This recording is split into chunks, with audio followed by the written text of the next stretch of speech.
কালে যে সখীরা আছেন প্রত্যেক সখীকে বলবো সামনে দাঁড়াইতে, আমি তাদের গ্রুপ ডান্সটা দেখবো। সাথে দাইমা এবং তাজেল তারা দুইজনও থাকতে পারে, কারণ তাদের দুজনের কাম ঘুসুর ঘুসুর ফুসুর ফুসুর করা, বাইরে একদম কানের বাড়ি কিন্তু ছুড়ে এলামও, কিন্তু শোলটি লড়ে না কিল লিগে কি খাস তোরা? হ্যাঁ, প্রত্যেকের ফ্লেক্সিবল হওয়া লাগবে, শোলটারে লাড়ন লাগবে। আবার সাইড অসভ্য কনকারি দিলেন। সামনের লাইন একটু আগে হবে। আমি 1 2 3 যখন বলবো তখন নাচটা শুরু হবে। চোর চোর চোর চোর যেটাই হোক এটা এইভাবে শুরু হবে। ওকে, স্ট্যান্ড বাই। ওফ, 1 2 3 নাচো।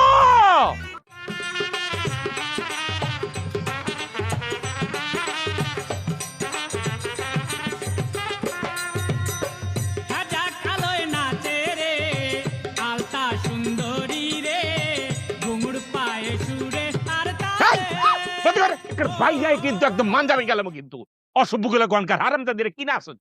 এটি নাচ হইলো? কুত্তায় খাইব তোগো নাচ। ডিম সিনোস, পচা ডিম মোহমিতে লেফটাই দিব, তখন বুঝবি নাচ কি জিনিস। নাচ পারে না আবার কথা শরীর লড়ে না, এগুলার একটা তো শরীরের ভিতর মধ্যে চর্বি জমি মেরেছে। কোন গুদামের চাইল খাস তোরা? বস জায়গা মতো, ঠিক মতো বস। তোকে নাচ দেখাই, নাচ যেভাবে দেখাবো সেভাবে ফলো করে এরপর থেকে নাচবা। জায়গা মতন বাজা, আর পিছিয়ে যাও, যার জায়গা বসো। আলমগীর উঠায়, আমি যেভাবে নাচ দেখাবো সেভাবে করবা। এই দাইমা তাজেল ওখানে বসো।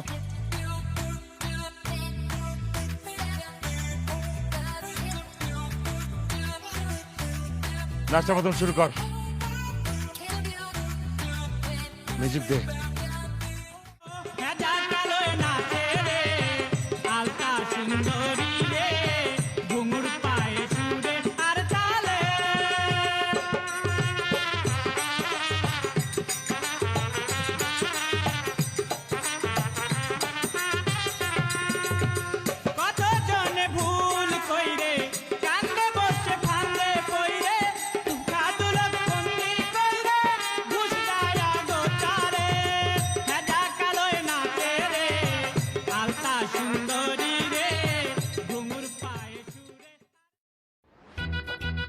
এই কামরুল, যেদিন যাত্রা হইব এইদিন অন্য কোন গ্রামের লোক যেন আমগো যাত্রার প্যান্ডেলের ভিতরে ঢুকতে না পারে, এমন ভাবে পাহারা দিবি আমি কোনো ঝামেলা চাই না। আর আমগো গ্রামের লোকজন যেন ঠিকঠাক ভাবে যাত্রাটা দেখতে পারে,